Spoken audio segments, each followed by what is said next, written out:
Hi everyone, आपका स्वागत है मेरे चैनल में।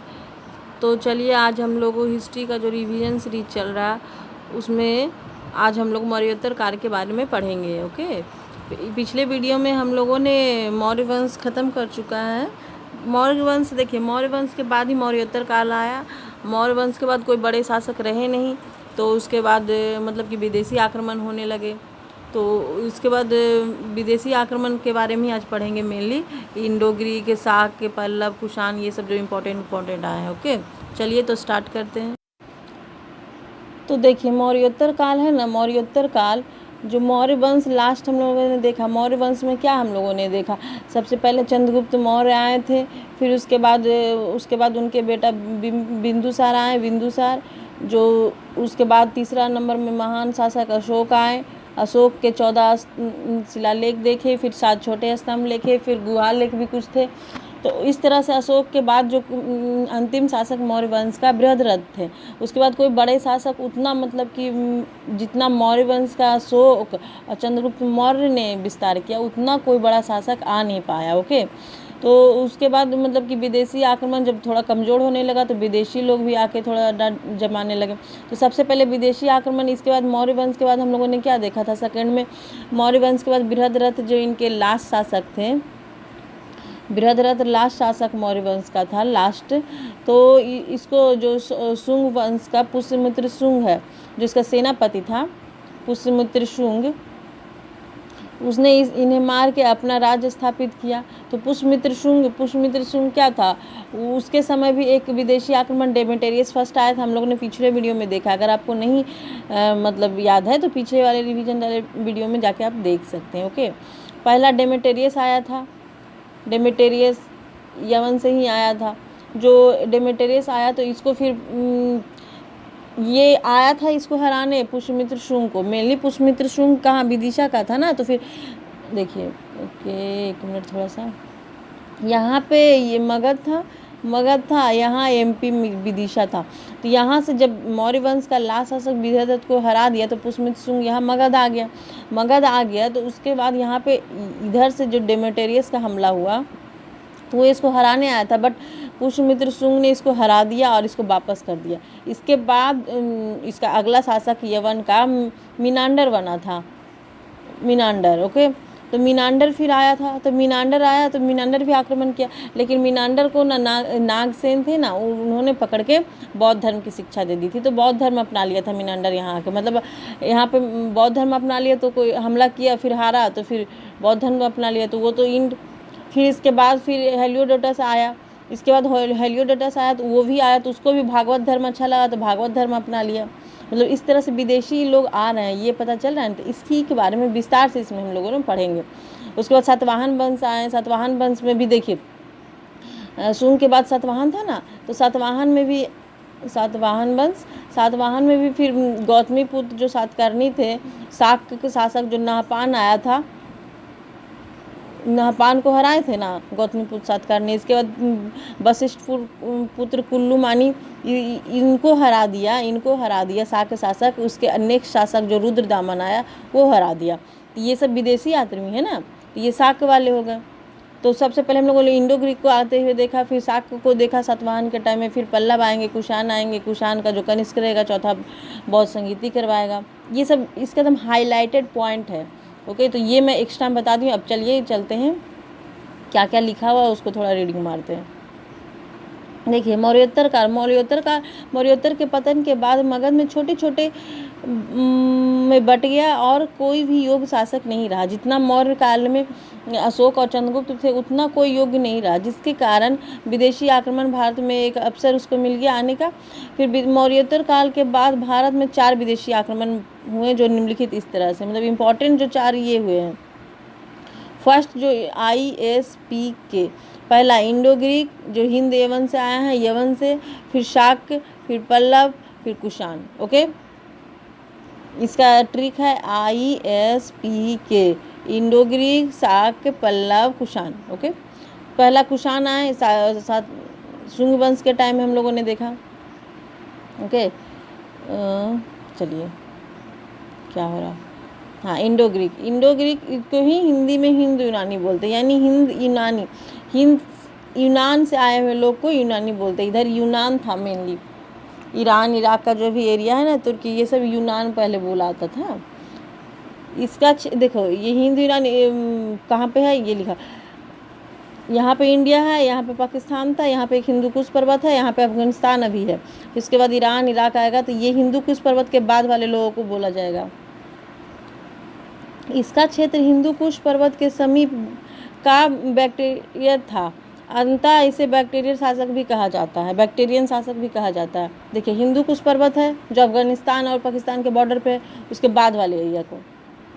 ये हिंद यूनानी 2 चरणों में आए, 2 बार आए थे हिंद यूनानी। पहले सबसे पहले हिंद यूनानी आया, फिर उसके बाद जब शुंग वंश के टाइम में आया, सबसे पहले हिंद यूनानी प्रथम चरण में। डेमेटेरियस ने लगभग 183 ईसा पूर्व में पश्चिमोत्तर भारत पर आक्रमण किया। पश्चिमोत्तर कौन सा हो रहा है, ये हो रहा है पश्चिम, वेस्ट यही हो रहा है ना, वेस्ट। इधर ईस्ट होता है, इधर नॉर्थ होता है, इधर साउथ होता है, तो इंडिया के वेस्ट यानी पश्चिमोत्तर साइड में आया। फिर पंजाब एवं सिंध प्रांतों जीत लिया। अब जैसे ही एंट्री करेंगे यहाँ पे, इधर से जब एंट्री होगा तो सबसे पहले सिंध प्रांत, यही सिंध पंजाब यही सब इलाका मिलता है ना, तो सबसे पहले सिंध पंजाब को जीते हुए आगे बढ़ेगा लोग। तो फिर जीते हुए क्षेत्र की राजधानी साकल सलायकोट को बनाया। साकल सलायकोट एक जगह है, वहाँ पे बनाया और डेमेटेरियस वंश की स्थापना कर दी। देखिए इससे पहले एक मिनट में एक थोड़ा सा कुछ और बताना चाहिए। देखिए ये जो हिंद यूनानी इंडो ग्रीक सब है ना, ये तो विदेशी आक्रमण निकल। सब भारत में सबसे पहला विदेशी आक्रमण किसने किया, मतलब फर्स्ट विदेशी आक्रमण हम लोगों ने पढ़ा था ना, विदेशी आक्रमण किसने किया, हाकमानी वंश का डेरियस प्रथम ने किया था ना, डेरियस प्रथम ने किया था, हाकमानी वंश का था। ओके, तो ये याद रखना है, डेमेटेरियस और डेरियस में दोनों सिमिलर टाइप का नेम लग रहा है ना। तो डेरियस प्रथम ने सबसे पहला आक्रमण किया, लेकिन डेमेटेरियस था जो हिंद यूनानी था, वो मतलब आक्रमण किया, पर डेरियस प्रथम सबसे पहले था। इसी से ही ना, डेरियस प्रथम से ही ना अशोक को मतलब अभिलेख लिखने का प्रेरणा भी मिला था, क्योंकि डेरियस प्रथम भी जहाँ जहाँ जाता था अपना अभिलेख जीतता था, जहाँ जगह वहाँ पर अभिलेख लिखाते था।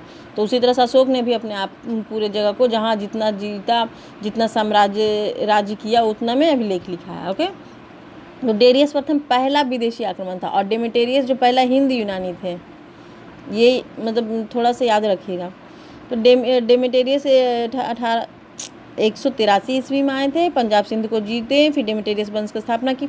डेरियस ने शुंग के राजा जो पुष्यमित्र शुंग पर आक्रमण किया था, परंतु पराजित हो गया। हम लोगों ने शुंग वंश देखा था उसमें देखा था ना। और अगला शासक मिनांडर बना, फिर मिनांडर भी आया था। इसने भी शुंग राजा पुष्यमित्र शुंग पर आक्रमण किया, किंतु पराजित हो गया था। इसने मिनांडर बौद्ध भिक्षुक नागसेन ने बौद्ध धर्म की शिक्षा दे दी। देखिए मिनांडर पहला तो डेमेटेरियस आया, उसके बाद मिनांडर आया, तो मिनांडर को बौद्ध धर्म की शिक्षा दी थी, तो किसने दी थी, नागसेन ने दिया था। ये इंपॉर्टेंट क्वेश्चन है, पूछा जाता है कि किस हिंद यूनानी ने बौद्ध धर्म की शिक्षा ली, तो मिनांडर ने। किसके द्वारा, तो नागसेन द्वारा। या बौद्ध धर्म अपनाने वाला पहला विदेशी बना, पहला विदेशी बौद्ध धर्म अपनाने वाला मिनांडर, और पहला हिंद यूनानी डेमेटेरियस, और पहला विदेशी आक्रमण डेरियस प्रथम। ओके, ठीक है। उसके बाद नागसेन एवं मिनांडर मिलन के वार्तालाप की चर्चा नागसेन की बुक एक मिलिंद पन्हो है, उसमें है। मिलिंद पन्हो एक बुक है, नागसेन ने लिखा है, उसी में उन्होंने मिनांडर और अपने वार्तालाप की चर्चा की है। मिनांडर प्रश्न पूछते थे और नागसेन उत्तर देते थे। अब कोर्स ये शिष्य थे तो टीचर क्वेश्चन पूछेगा और उसी से आंसर देता था। ये सब की उसमें चर्चा। सर्वप्रथम मिनांडर ने सोना का सिक्का जारी किया। ओके, देखिए हम लोगों ने जब सिक्का पढ़ा था तो सिक्का में हम लोगों ने क्या क्या पढ़ा था। सबसे पहले सिंधु सभ्यता का जो सिक्का आया था उसको टेराकोटा का सिक्का था, टेराकोटा का सिक्का। ओके, और फिर दूसरा में जो और सेकेंड में जो यूनानी, ये पढ़ा था ना, यूनानी ने सोना का सिक्का चलाया। यूनानी आते के साथ यहाँ पे देखने को मिल रहा है ना हमें कि सोना का सिक्का किन्होंने चलाया, यूनानी ने सोना का सिक्का यूनानी ने। इसके बाद फिर आएंगे कुषाण। कुषाण आएंगे तो वो कुषाण शुद्ध सोना का सिक्का चला देंगे। इसके बाद कुषाण आएंगे जो शुद्ध सोना का सिक्का, ये हम लोगों ने सिक्का में पढ़ा। अगर आपको नहीं अच्छे से पता तो फिर प्लीज़ पीछे जाके आप वीडियो देख सकते हैं। कुछ ज़्यादा लंबा वीडियो नहीं है, 20-30 मिनट का वीडियो है, उसको देख के पूरा क्लियर हो जाएगा अगर भूल चुके हैं तो। शुद्ध सोना का सिक्का चलाया था कुषाण ने। ओके, फिर इसके बाद गुप्ता आएंगे तो वो जब गुप्ता आएंगे, इसके बाद गुप्ता आते हैं तो सोना का सिक्का ज़्यादा शुद्ध चलाने से न कमी आ गया था, इसीलिए अशुद्ध सोना चलाया। फिर अशुद्ध सोना के साथ साथ चांदी चला दिए थे गुप्ता लोग। इसके बाद मौर्य काल आएगा तो फिर मौर्य काल तो चला गया, उन्होंने कैसा सिक्का चलाया था? आहत और पंचमार का सिक्का। सातवाहन ने शीशा का सिक्का हम लोगों ने देखा था। ओके, फिर जब शेरशाह सूरी देखिएगा, शेरशाह सूरी मुगल वंश के टाइम में शेरशाह सूरी बिहार का जो रहेगा वो रुपया, दाम और असरफी 3 तरह का सिक्का चलाता है। दाम और असरफी असरफी जो चलाएगा वो मतलब कि बड़े बड़े लोगों के लिए, ये मिडिल क्लास के लिए रुपया चला था, जो अभी तक रुपया चल रहा है। और दाम जो गरीब वर्ग के लोगों के लिए था। 1 रुपया, 1 दाम इक्वल टू 40 रुपया होता था। ये देखिए आगे हम लोग पढ़ेंगे ना जब शेरशाह सूरी पे तो डिटेल से पढ़ेंगे, लेकिन यहाँ पे मैंने एक छोटा सा मतलब रिकैप दे दिया कि याद आ जाएगा आप लोगों को। तो यहाँ से पता चल रहा है ना कि यवन लोग आए तो यूनानी लोग आए तो सोना का सिक्का चलाएं। तो यूनानी में कौन चलाया? सर्वाधिक मीनांडर ने सोना का सिक्का स्टार्ट किया। कहाँ पे देखते? सर्वप्रथम मीनांडर ने सोना का सिक्का जारी किया और मीनांडर ने ही सर्वाधिक सिक्का गुजरात के भड़चौल नामक स्थान पर मिला तथा एक बंदरगाह स्थल भी मिला है वहाँ पर। ओके, फिर मीनांडर के काल में मूर्ति निर्माण के क्षेत्र में सर्वाधिक विकास हुआ। मूर्ति निर्माण भी उन्होंने करवाया। हिंद यवन के अंतिम शासक हेलियोचिक थे। हिंद यवन के अंतिम शासक हेलियोचिक थे। ओके, फिर पहला चरण में तो आ गए हिंद यूनानी, जो पहला डेमेट्रियस हुआ, उसके बाद मीनांडर हो गया। फिर इसके बाद देखिएगा हेलियोडोटस के बारे में शायद ये गलत लिखे गए, हेलियोडोटस थे ना, हेलियोडोटस ने भागवत धर्म की शिक्षा ले ली थी। द्वितीय चरण इसमें यूक्रेटेरिया ने तक्षशिला के यूक्रेटेरिया वंश की स्थापना की। तक्षशिला था ना यहाँ पे पाकिस्तान के पास, तक्षशिला सबसे बड़ा सेंटर हुआ करता था मतलब बौद्ध धर्म की शिक्षा लेने का। तो यहाँ के पास ना ये जो द्वितीय चरण में जो आया हिंदू यूनानी, उन्होंने अपना यूक्रेटेरियस वंश का स्थापना कर दिया। इस वंश का शासक अंतियाल अपने राजदूत हेलियोडोटस को शुंग राजा भगवत के दरबार मत मित्रवंश संबंधी स्थापित करने भेजा। ओके, नहीं यहाँ पे सही था, ये हेलियोचिक ही है इसका वंशज शासक, ये हेलियोचिक ही है। हेलियोडोटस सेकेंड चरण में आ रहा है। हेलियोडोटस ने भागवत धर्म का शिक्षा ले लेगा। हेलियोडोटस भी शुंग वंश के टाइम में ही आया, तो उसने यहाँ पे आया, आक्रमण किया, लेकिन उसने उसको भागवत धर्म अच्छा लगा ना, तो वो भागवत धर्म को ले लिया। आगे लिखा होगा हेलियोडोटस भागवत धर्म, हाँ, विष्णु भगवान से प्रभावित होकर इस धर्म अपना लिया और इस धर्म के सम्मान में विदिशा यानी बेनशार में गरुड़ ध्वज अभिलेख बनवाया। तो ये क्वेश्चन पूछा था कि गरुड़ ध्वज अभिलेख किस विदेशी ने बनवाया था? तो हेलियोडोटस ने बनवाया था। यह किसी राजदूत का एकमात्र व्यक्ति अभिलेख है, जो राजदूत बाहर से हैं उनका एकमात्र अभिलेख है। तो ये इम्पोर्टेंट है सबसे, मतलब ये अभिलेख तो बहुत लोग लिखा है, लेकिन विदेशी का एकमात्र राजदूत का अभिलेख कौन सा है? गरुड़ ध्वज अभिलेख, गरुड़ से याद रखना। तथा यूक्रेटियस वंश का अंतिम शासक हर्मिनियस थे। अंतिम शासक हर्मिनियस से निकल, ये इंपॉर्टेंट है। हेलियोडोटस था जो यूक्रेटियस वंश का था, उन्होंने आके भागवत धर्म की शिक्षा ले लिया, गरुड़ ध्वज अभिलेख बनवाया। फिर इसके पहले मीनांडर हम लोगों ने पढ़ा, जिनकी चर्चा मिलन पनो बुक में है, नागसेन के बुक मिलन पनो में उन्होंने नागसेन से बौद्ध धर्म की शिक्षा ली। डेमेट्रियस फर्स्ट यवन आक्रमण था, उसको शुंग वंश वाले पुष्यमित्र शुंग ने हरा के वापस कर दिया था। ओके, हेलियोडोटस खत्म हो गया हेलियोडोटस का। अब ये हिंद यूनानी का मतलब कि इतना ही शासक था। अब इसकी विशेषताएं क्या थी, अब इसके बारे में भी कुछ लिखा हुआ। हिंद यूनानी की भी विशेषताएं। ये यवन से आकर भारत में बसे, अतः इन्हें हिंद यूनानी इसीलिए बोला गया। यवन से आए और हिंदुस्तान में बसे तो हिंदू यूनानी कहला। इन्होंने काली मिर्च बहुत ही पसंद थी तथा अतः काली मिर्च को यवन प्रिय कहा जाता है।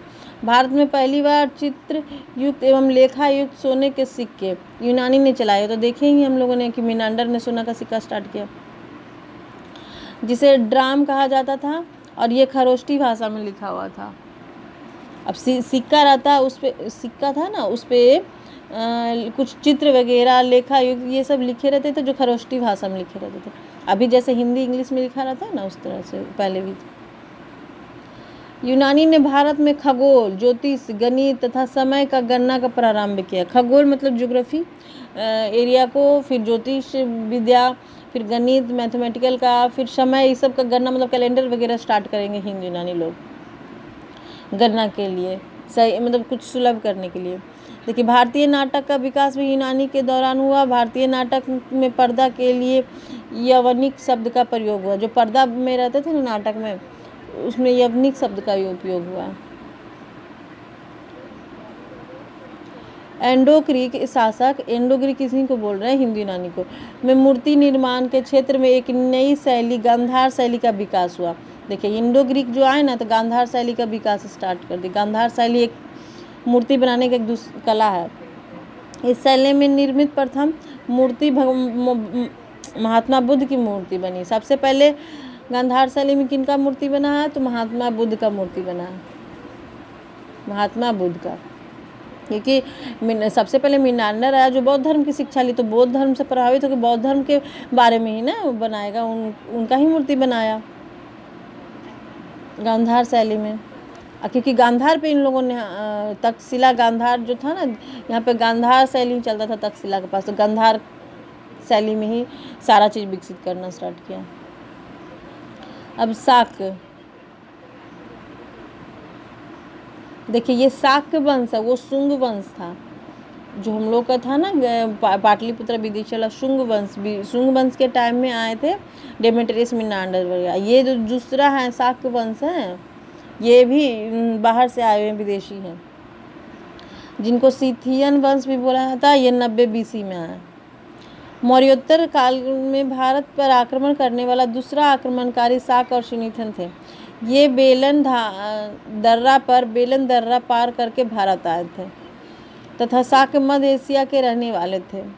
मध्य एशिया, एशिया कहाँ पे? मध्य एशिया, यहाँ पे, यानी ऊपर से किर्गिस्तान के पास से आए थे। इन्हें यूची वंश या कबीला वाले ने मध्य एशिया से भागा दिया था। अब देखिए, मध्य एशिया में भी एक वंश था, कबीला वंश, उन्होंने ये शाक वंश को भगा दिया था वहाँ से। तो वहाँ से उन्होंने भारत पे देखा, तो भारत पे आके रहने लगे। शाक वंश के शासक व्यवस्था शाक व्यवस्था थे। शाक राजाओं को क्षत्रप कहा जाता था। अब ये ठीक है कि शाक के राजाओं को क्या बोला जाता था? हम लोग अभी राजा बोलते तो क्षत्रप बोलते थे अपने राजाओं को। शाक ने भारत में उत्तर एवं पश्चिम दिशाओं में अपना साम्राज्य विस्तार किया था तथा ये भारत आकर 5 जगह में बसे। देखिए, अब ये भारत आके मेनली एक जगह नहीं बसे, 5 जगह बसे, मतलब धीरे धीरे बढ़ते गए। पहले कांधार में, अफगानिस्तान के पास, देखिए यहाँ से बढ़ रहे हैं, फिर यहाँ पाकिस्तान आएंगे, तक्षशिला पाकिस्तान में, फिर यहीं बगल में यूपी, फिर उज्जैन, मथुरा, फिर यहाँ से महाराष्ट्र, नासिक। देख रहे हैं ऐसे आ रहे हैं, तो आके ऐसे बस रहे हैं। तक्षशिला में शाक की स्थापना माउस के द्वारा किया गया था। अब यहाँ पे देखिए, ये MP के पास, उज्जैन के पास जाएगा, तो वहाँ पे देखे थे ना सातवाहन वंश के गौतमीपुत्र सातकर्णी ने नाहपान को हराया था, तो शाक शासक ही थे ना। फिर रुद्रदामन आएगा, वो वशिष्ठपुत्र कुल्लूमानी को हराएगा। तो देखिए आगे लिखा रहेगा। तो तक्षशिला में शाक शासक को माउस वंश ने किया था। फिर मथुरा में शाक वंश की स्थापना राजुल द्वारा किया गया। तो देखिए जहाँ जहाँ पे किसके द्वारा किया गया उनका नाम इम्पोर्टेंट है। माउस ने किया, फिर राजुल ने किया। उज्जैन में शाक वंश की स्थापना चेटक या योगोमिति द्वारा किया गया, यशोमती के द्वारा किया गया। नासिक में शाक वंश की स्थापना भूमक द्वारा किया गया। फिर मथुरा में के शासक राजुल को मालवा के शासक 1757 BC में पराजित कर दिया। यानी मथुरा के शासक राजुल ने बसाया, लेकिन उनको फिर मतलब कि शाक शासक ने पराजित किया और विक्रमादित्य की उपाधि धारण कर लिया। तथा इस उपलक्ष्य में 57 BC में विक्रमादित्य संवत नाम का कैलेंडर चलाया। देखिए, अब शाक लोगों ने गणना वगैरह स्टार्ट किया था तो कैलेंडर चलाया। गणना मेनली सबसे इम्पोर्टेंट कैलेंडर होता है ना, तो कैलेंडर चलाया। तो यहाँ पे कैलेंडर चलाया। देखिए, शाक संवत का कैलेंडर हम लोग को चलेगा। भारतीय संविधान का मूल यह कैलेंडर था, किंतु पर 1957 में शाक संवत को अपना लिया गया। मतलब कि भारतीय संविधान में 1957 में शाक संवत के कैलेंडर को अपना लिया गया। नासिक का शाक शासक नापान ने सातवाहन शासक गौतमीपुत्र सातकर्णी पर आक्रमण किया, पर किंतु पराजित हुआ। देखिए, हम लोगों ने बोला ना, मैंने बोला था ना कि सब ये शाक शासक 5 जगह आके बसे। तो कहीं पे मालवा पे बस रहे हैं, कहीं उज्जैन में, तो फिर यहाँ पे उज्जैन नासिक पास में है, तो वहाँ पे सातवाहन वंश के गौतमीपुत्र सातकर्णी थे, तो उन पर भी आक्रमण किया शाक शासकों ने, और वहाँ पे गौतमीपुत्र सातकर्णी ने उन्हें हरा दिया। उसके बाद रुद्रदामन आएंगे शाक में, तो वो वशिष्ठ, इनके बाद वाले जो वशिष्ठपुर कुल माने आएंगे उनको हरा देगा रुद्रदामन। इसके पहले भी हम लोगों ने किसका देखा आक्रमण? देखिए, मथुरा में भी हराया। मथुरा में राजुल को हरा दिया। मथुरा में शासक राजगुल को मालवा के शासक ने हरा दिया ना। ओके, तो फिर कहाँ थे हम लोग? इसकी जानकारी कहाँ से मिलती है? इसकी जानकारी नासिक के जोलथंबी से मिलती है, सिक्के से मिलती है। देखिए, नासिक का जो जोलथंबी सिक्का है ना, वहाँ पे एक तरफ सिक्का में एक तरफ गौतमीपुत्र सातकर्णी का इमेज है, एक तरफ नापान का, दोनों का युद्ध वगैरह ये सब है, वहाँ के सिक्के से पता चलता है। इन सिक्कों को पर एक तरफ नाहपान की आकृति है और दूसरी तरफ गौतमीपुत्र सातकर्णी की। सबसे प्रतापी शाक शासक उज्जैन का रुद्रदामन था। उज्जैन का रुद्रदामन होगा सबसे प्रतापी। क्यों? क्योंकि वो हरा रहा है, सातवाहन वंश के वाले को हराएगा, तो जो हराएगा वो प्रतापी कहलाएगा।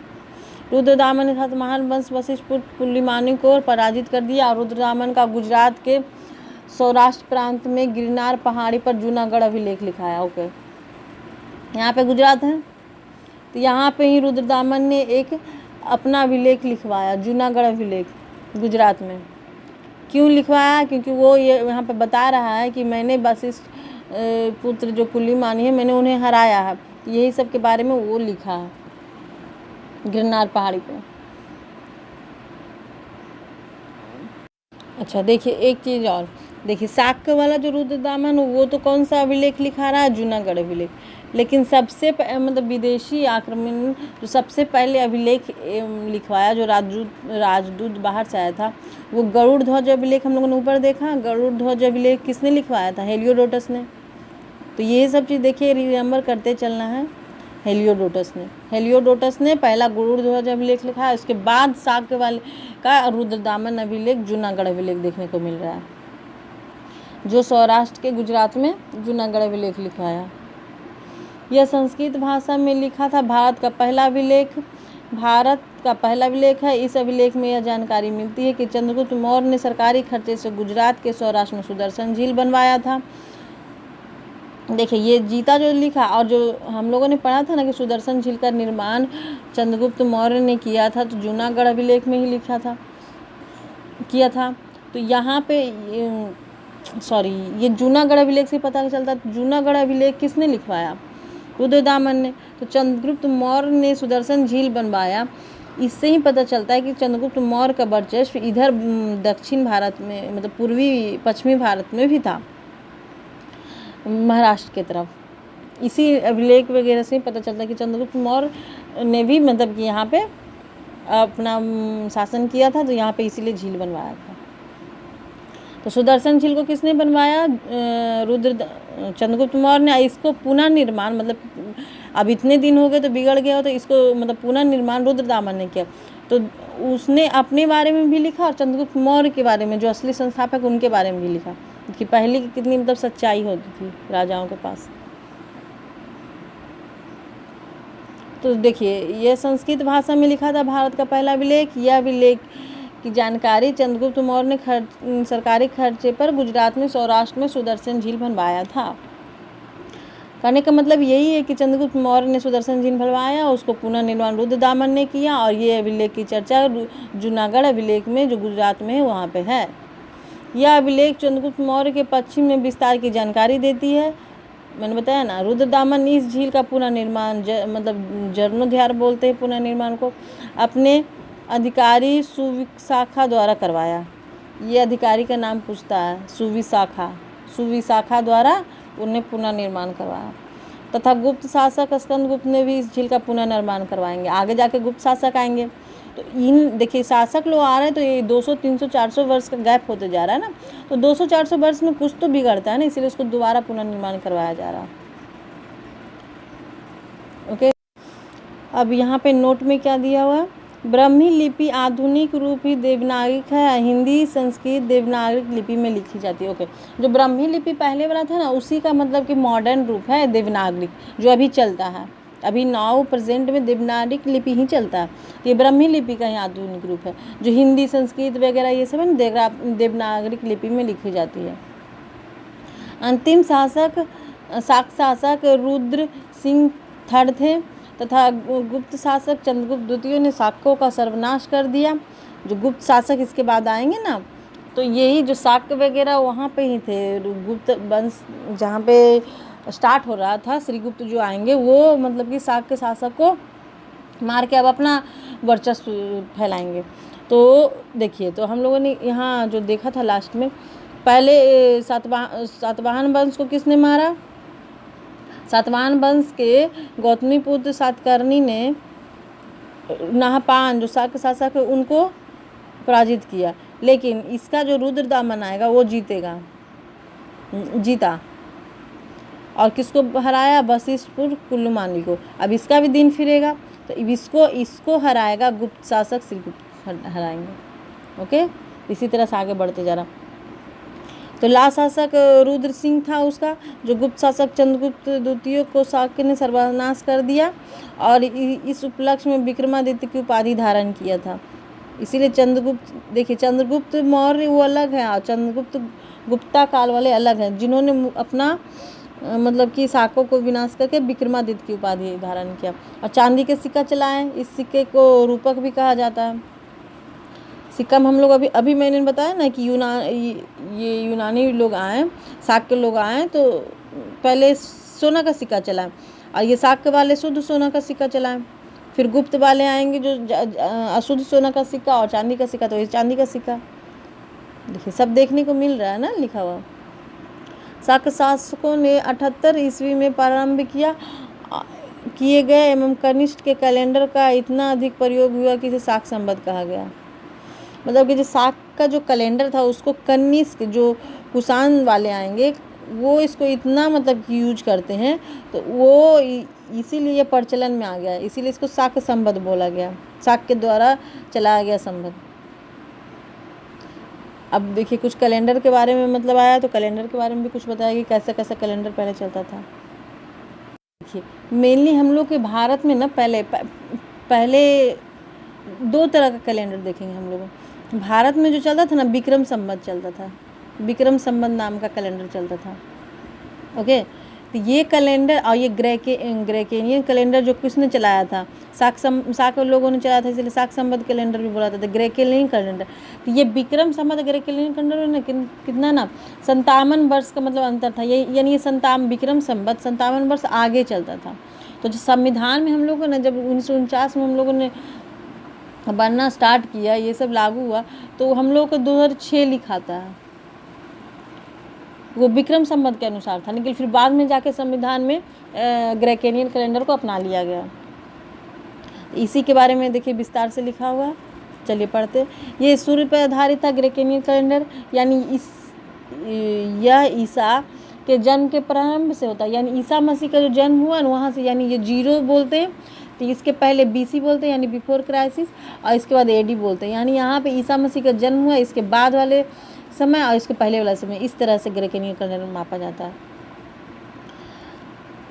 तो इसका सर्वाधिक उपयोग होता था ग्रेगोरियन कैलेंडर के अनुसार। आज जो 15 जुलाई 2022 को ये लिखा है नोट्स, तो 15 जुलाई 2022 है। ओके, अभी हम लोग जो बोल रहे हैं तो 18 अगस्त है।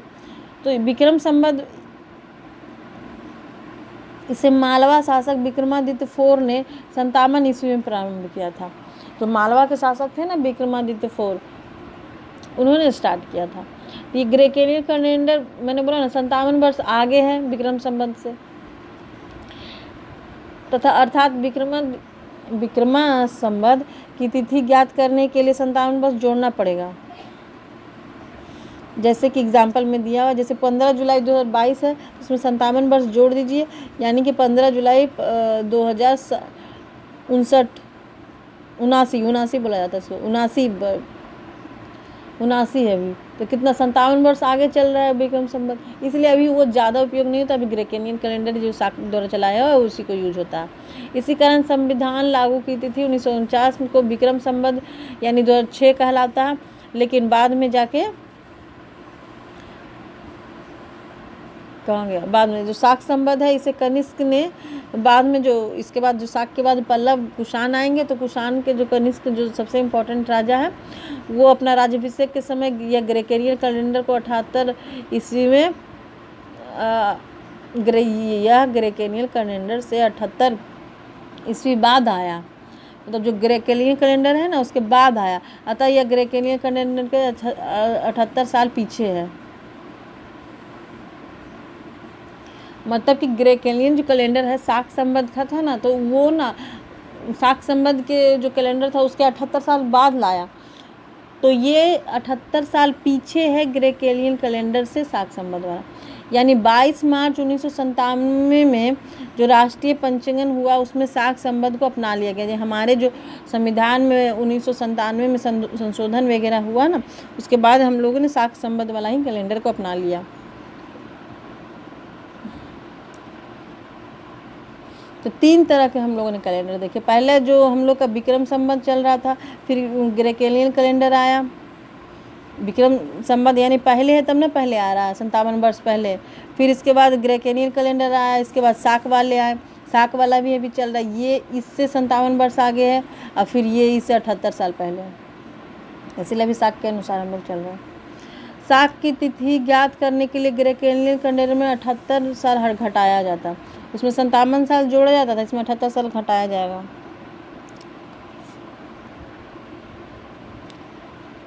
ऑफकोर्स अब ग्रेगोरियन से अगर हम लोग को कंपेयर करना है तो इधर जोड़े, एक मिनट अच्छे से बताते हैं।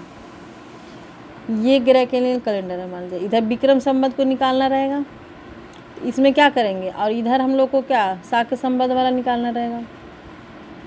तो यहाँ ये पहले आया था, इसमें इसका अगर तिथि निकालना है तो इसके अनुसार 75 जोड़ना पड़ेगा, 57 जोड़ना पड़ेगा प्लस 57, और इधर अगर करना है तो ये तो बाद में आया, तो यानी इससे ये समय बाद है, तो यानी 78 घटाना पड़ेगा। इस तरह से ये बीचों बीच में आया, इसके बाद आ गया है, इस तरह से। आज शाक संवत के अनुसार तिथि 15 जुलाई 2022 है, और 2022 में 78 हटा दीजिए तो 1944 ईस्वी है, यानी शाक संवत के अनुसार 1944 ईस्वी है।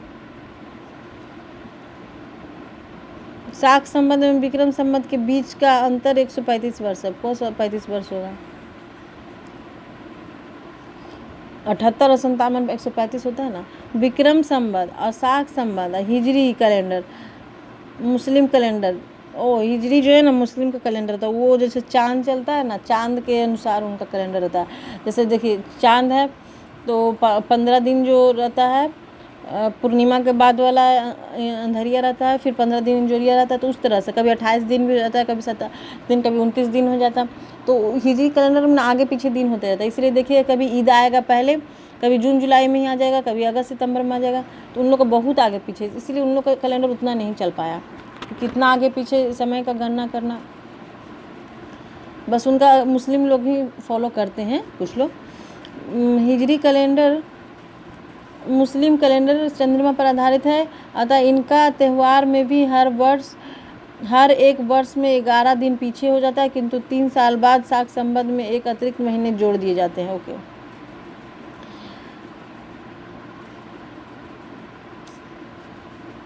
देखिए जो हम शाक संबंध है ना, हम लोगों ने जो अपनाया है शाक संबंध में, तो जो एक साल जो जोड़ा जा रहा है ना, एक महीना, इसका मतलब कि जो मनमास हम लोग को लगता है ना, एक महीना हिंदी महीना जो हम लोग को चलता है ना, वो शाक संबंध वाला महीना समझिए। जो हिंदुओं का हिंदी महीना चलता है, बैसाख सावन भादो ये सब, वो हिंदी महीना शाक संबंध के अनुसार है। तो उसमें कभी कभी देखिएगा मनमास लगता है, तो 28 दिन का 2 महीना हो जाता है, तो वो शाक संबंध वाला है। अब विक्रम संबंध इसके पहले था, जो इंडियन लोग का पहले का सबसे पहले था भारतीय संस्कृति में, उसके बाद शाक वाले को अपना लिया। लेकिन जो इंग्लिश महीना चलता है वो ग्रेगोरियन कैलेंडर के अनुसार चलता है। जनवरी फरवरी ये ग्रेगोरियन कैलेंडर है, जो फॉलो होता है बड़े बड़े ये में, वो ग्रेगोरियन कैलेंडर है। तो ये हिंदी महीना शाक के अनुसार, ग्रेगोरियन कैलेंडर इंग्लिश जो कैलेंडर चलता है जनवरी फरवरी इसका होगा, और ये विक्रम संवत पहले चलता था जो 57 वर्ष पहले इससे। तो इसका छोड़िए, बस याद रखना कि विक्रम संवत एक नाम का कैलेंडर था। अभी जो हिंदी महीना ग्रेगोरियन चल रहा है, शाक संवत सावन भादो ये सब जो चल रहा है हम लोग का इंग्लिश महीना, ये बस याद रखना। और मुस्लिम लोग का एक हिजरी कैलेंडर है, तो वो लोग अपना ईद वगैरह जो भी मनाते हैं पर्व वगैरह अपना हिजरी कैलेंडर के अनुसार। उसके बाद हम लोगों ने पल्लव वंश, उसके बाद कौन सा आएगा, उसके बाद विदेशी आक्रमण पल्लव हो रहा, ISP देखा, तो हिंद यूनानी देख लिया, इंडो ग्रीक, फिर शाक देख लिया, पल्लव देखेंगे। उसके बाद कुषाण आएंगे, कुषाण वाला ही जो शाक संवत चला है। पल्लव वंश मौर्योत्तर काल के बाद भारत पर आक्रमण करने वाला तीसरा वंश है, पल्लव वंश थे। ये ईरान, फारस और पारसी के थे, जिसके कारण इसे पार्सियन भी कहा जाता है, इन्हें पार्सियन भी कहा जाता है। इन्होंने अपनी राजधानी पुरुषपोर यानी पेशावर को बनाया था, और इसके संस्थापक मेथ्रेटस थे। इस वंश सबसे गोदंत फिरनस थे तथा जिनका पाकिस्तान में तख्तेबाही अभिलेख है। इसमें भी एक अभिलेख तख्तेबाही है, यह खरोष्टी लिपि में है। मेनली पाकिस्तान अफगानिस्तान की इधर खरोष्टी लिपि चलता था, और इंडिया की तरफ ब्राह्मी लिपि, उसी का जो ब्राह्मी लिपि देवनागरी लिपि उसी का आधुनिक रूप है। इन्होंने समय पुर्तगाल का ईसा मसीह प्रचारक सेंट थॉमस भारत आए, तथा यह भारत आने वाले पहले ईसा मसीह प्रचारक थे। ओके, देखिए ये इंडिया था, यहाँ पे ईरान, इराक ये सब है, यूरोप वगैरह। तो यूरोप वगैरह वाले लोग जो भी रहेंगे ना, वो ईसा मसीह को मानते थे ज़्यादा। तो ईसा मसीह वाले लोग ना भी अपना प्रचार प्रसार कर रहे थे। ईसा मसीह के प्रचारक का सबसे पहला कौन था, ये सेंट थॉमस ही पहले आए। ये सब ना मतलब कि ज़्यादा कल्चर होते हैं, मतलब डिसिप्लिन में रहते हैं, इन लोग थोड़ा ज़्यादा पढ़े लिखे। इन लोगों में किसी का मतलब कि दबाने का नहीं रहता, सिर्फ पढ़ाई लिखाई पे। तो सेंट थॉमस सबसे पहले यहाँ पे आए भारत में प्रचार करने के लिए। पल्लव वंश के थे जो, वो आए इंडिया में प्रचार ईसा मसीह के लिए। अभी देखिएगा ये जो इधर अरुणाचल प्रदेश है, इधर जो साइड वाला 7 सिस्टर वगैरह, इधर ज़्यादा ईसाई धर्म चलता है, लोग ज़्यादा ईसाई धर्म को ही मान लिए। उन लोग ज़्यादा मतलब पढ़ाई लिखाई पे उन लोग ज़्यादा ध्यान देते हैं। ओके, तो यहाँ पे हम लोगों ने देख लिया कि पल्लव आए। पल्लव में मेन उतना कोई मतलब नहीं रहा, जैसे रुद्रदामन शाक वाले जो सबसे कुछ नया काम किए ना, इस तरह से पल्लव में उतना कुछ नहीं हुआ। बस ये इन्होंने राजधानी पुरुषपोर को बनाया, और ये तख्तेबाही एक अभिलेख इनके टाइम में लिखवाया गया है, और सेंट थॉमस ईसाई धर्म के प्रचार के लिए।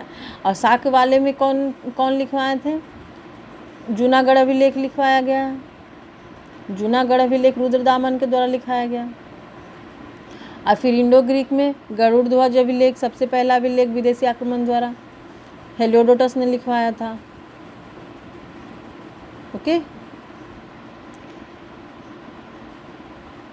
तो मैं कंफ्यूजन से मतलब कि निकलने के लिए बताते जा रही हूँ पीछे वाला भी जो रिवीजन में।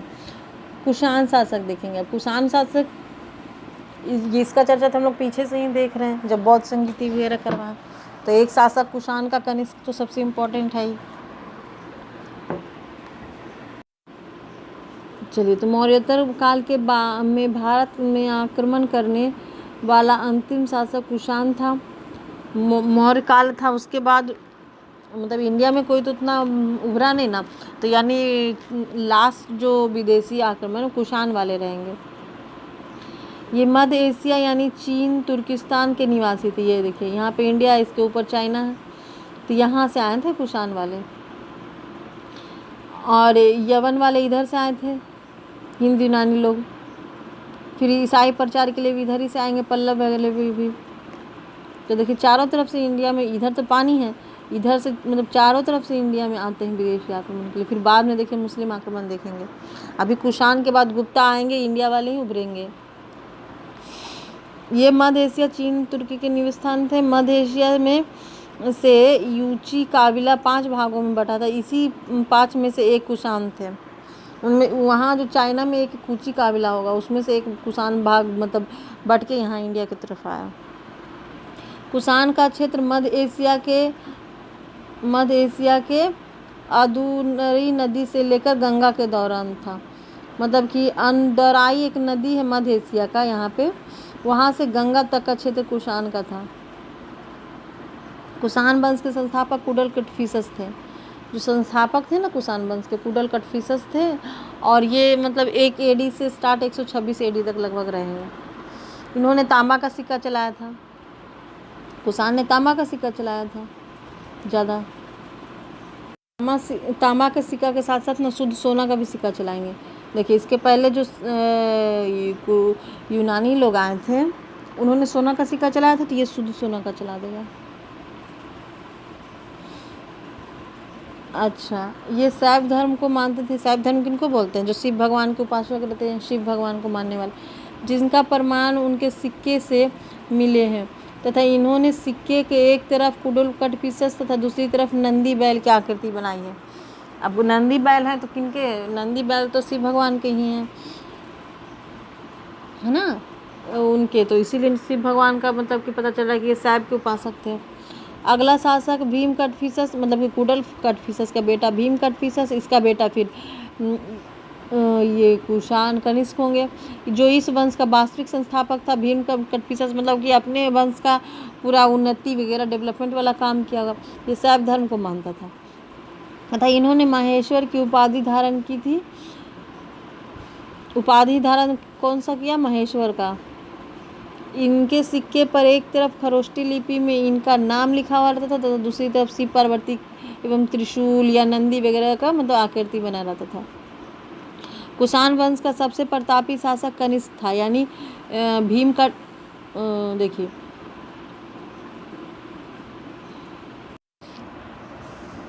कुषाण वंश के संस्थापक कुडल कटफिसस,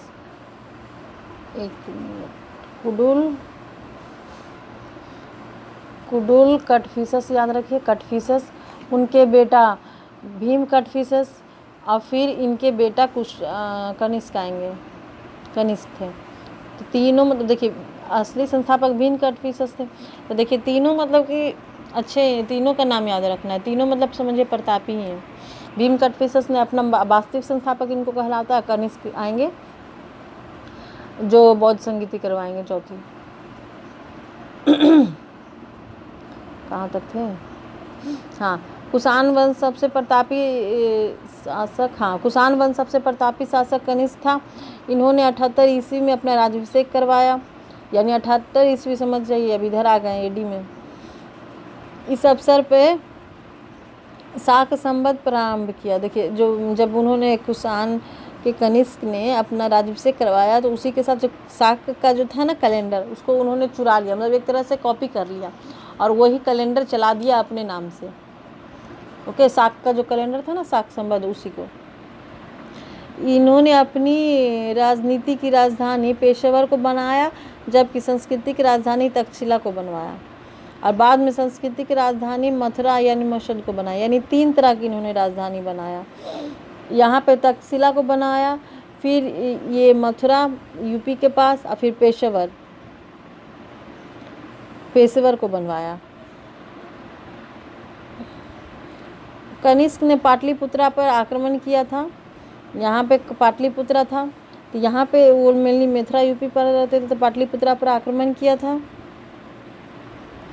और महात्मा बुद्ध का भिक्षा पात्र तथा यहाँ के दार्शनिक अश्वघोष को अपने साथ लेते गया, और यहीं पे अश्वघोष को कनिष्क ने अपने राज्य कवि का दर्जा दे दिया। मतलब कि यहाँ से जो अब पाटलिपुत्रा पे हमला किया ना, आक्रमण किया, तो उस टाइम तो कोई प्रतापी राजा थे ही नहीं, तो उतना कोई विरोध नहीं कर पाया। और वहाँ से वो जो महात्मा बुद्ध का जो भिक्षा पात्र, जिससे महात्मा बुद्ध भिक्षा मांगते थे, वो पात्र और अश्वघोष ये सबको अपने साथ लेते हुए अपने राज्य ले गए, यहाँ यूपी मथुरा ये सब के पास, और अपने दरबार में मतलब कि राज्य कवि का दर्जा दिया, अपने दरबार में मतलब कि अपॉइंट कर लिया। कनिष्क बौद्ध विद्वान पर्शव के कहने पर कश्मीर के कुंडलवन में चतुर्थ बौद्ध संगीति का आयोजन प्रथम सदी 102 ईस्वी में करवाया। हाँ, चौथा बौद्ध संगीति इन्होंने करवाई। तो मैं शुरू से बता रही कि चौथा बौद्ध संगीति करवाया कहाँ, कुंडलवन में, कश्मीर में। इसके अब तो यहीं से रिवीजन थोड़ा कर लेते हैं कि बौद्ध संगीति कौन कौन बार हुई है। देखिए, चार बौद्ध संगीतियाँ मेन हुई है। ये बिहार है, बिहार में 3 बौद्ध संगीति है, कश्मीर में। तो पहला बौद्ध संगीति राजगीर में हुआ। किसने करवाया था? अजातशत्रु, जो हर्यक वंश के थे, दूसरे संस्थापक, दूसरे थे हर्यक वंश, अजातशत्रु। फिर उसके बाद कालाशोक आएगा। कालाशोक इसके बाद वाला वंश जो कहाँ पे करवाएगा? वैशाली में। कालाशोक वैशाली में करवाएगा। इसके बाद थर्ड पाटलिपुत्रा में अशोक करवाएंगे। फिर इसके बाद चौथा यहाँ पे जो मतलब ऊपर में है कुंडलवन में कनिष्क करवाएगा। ये 4 संगीतियाँ हो गई, देख लिए ना हम लोग। और कौन कौन से थे? राजगीर में करवाए थे अजातशत्रु ने। कौन था पुरोहित? महाकश्यप थे, महाकश्यप थे पुरोहित। फिर वैशाली में हुआ जिसके सविक्रम थे पुरोहित। और फिर अशोक वाले में मैगलीपुतीस थे। और जो कनिष्क करवाएगा ना, ये 2 आदमी को रखेगा। पहला वसुमित्र को रखेगा जो मेन अध्यक्ष रहेंगे, और उसके बाद इन्हीं के साथ अश्वघोष, जिनको अभी हम लोगों ने पढ़ा ना, उनको कवि की उपाधि दे दिया, वहाँ से पकड़ के पाटलिपुत्रा से लाया था। तो अश्वघोष उपाध्यक्ष रहेंगे वो बौद्ध संगीति के। ओके, तो चलिए यहाँ पे कनिष्क बौद्ध, तो बौद्ध के पर्शवनाथ के कहने पे यहाँ पे 102 ईस्वी में करवाया। बौद्ध समिति के साथ साथ उपाध्यक्ष की भी व्यवस्था की। ओके, देखिए, अध्यक्ष तो रखा ही वसुमित्र को, और उपाध्यक्ष भी रख दिया वसुमित्र को। अध्यक्ष के पद पर वसुमित्र तथा उपाध्यक्ष के पद पर अश्वघोष को बैठाया गया। इस सम्मेलन में बौद्ध के 2 शाखाओं में बट गया। ये जो चौथा बौद्ध संगीति है ना, उस टाइम बौद्ध धर्म ना 2 शाखा में बट गया, मतलब उनके अनुयायी में विवाद हो गया। तो पहला हीनयान और दूसरा महायान में बट गया। कनिष्क जो महायान शाखा को मानते थे। महायान बौद्ध धर्म के एक सरल शाखा था, जिन्होंने भिक्षुक सोने के आभूषण धारण कर सकते थे तथा मांस खा सकते थे।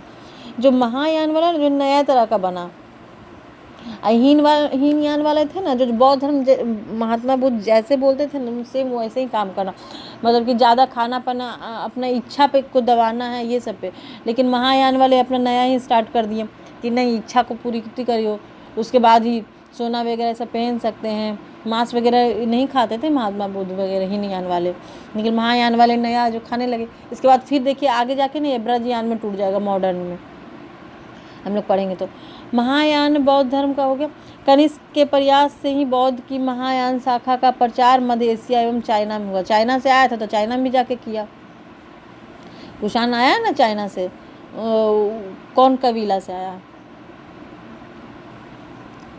यहाँ पे देखे ना 5 भागों में बटा, तो पहला 5 कबीला में था, तो उसमें से एक आया है कुषाण, यूचिक वाला, यूची कबीला से आया है। तो यहाँ पे भी जाके एशिया में प्रचार किया। अब मेन यहाँ पे इंडिया चाइना ही मेन बड़े बड़े हैं, ऊपर रूस है, तो ये सब एशिया वाले देश में ही ज़्यादा जाके प्रचार किया बौद्ध धर्म का कुषाण कनिष्क ने। कनिष्क के दरबार में पर्शव, वसुमित्र जिन्होंने चौथी बौद्ध संगीति करवाया, अश्वघोष जो उपाध्यक्ष थे चौथी बौद्ध संगीति के, नागार्जुन तथा चरक नाम के विद्वान रहते थे। ये सब विद्वान थे, वो सब अपने मतलब कि ये राज्य में रखता था, ये सब इतने विद्वान को। अश्वघोष ने बौद्ध चरिता लिखा है, अश्वघोष ने एक बौद्ध चरिता नामक बुक लिखा है। चरक ने चरक संहिता लिखा। ये वैद्य यानी डॉक्टर थे, चरक थे जो डॉक्टर भी थे। पहले वैद्य वगैरह आयुर्वेदिक दवाएं चलती थी, चरक थे ना उस टाइम के एक डॉक्टर थे। नागार्जुन, किनका किनका नाम देखे हम लोगों ने, देखे पर्षव, वसुमित्र देखे जो बौद्ध संगीत के रवाएं, अश्वघोष देखे जो बौद्ध चरिता लिखे। नागार्जुन, अब नागार्जुन जो माध्यमिक सूत्र के सापेक्षिक के सिद्धांत की चर्चा की तथा यह भारत का आइंस्टीन कहा जाता है। आइंस्टीन कौन है? देखिए आइंस्टीन जो आगे जाके जिन्होंने बहुत सारा खोज किया, ग्रेविटेशन ये सब को तो नहीं, ग्रेविटेशन को तो न्यूटन ने किया था। आइंस्टीन बहुत ही विद्वान आदमी थे, उन्होंने फिजिक्स में बहुत सारा लॉ दिया। तो इसी तरह से जैसे उन्होंने बहुत सारा लॉ, फिजिक्स, केमिस्ट्री सारे चीज़ में दिया आइंस्टीन ने,